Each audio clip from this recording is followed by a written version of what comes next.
I will introduce our Kyotechs Cummins warehouse. Because Cummins offered the Hyundai and Komatsu. Okay.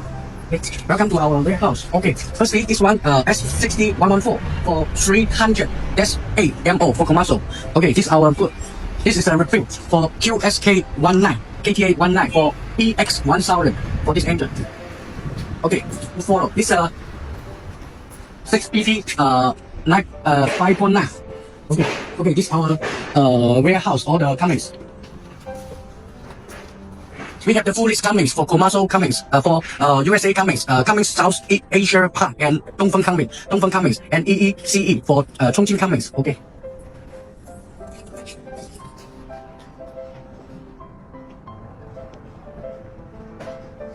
Okay, this is our kit for liner kit for assembly with the gasket and main bearing and connecting rod bearing and liner kit.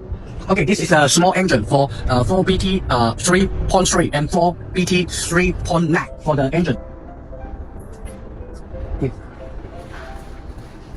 Okay, we have the full lift Cummins engine. We can change for the Komatsu use and Hyundai use and also Ryugong use for all kind of Cummins engine. Okay.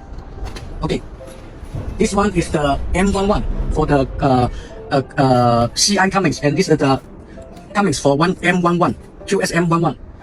Okay, this is our spare part.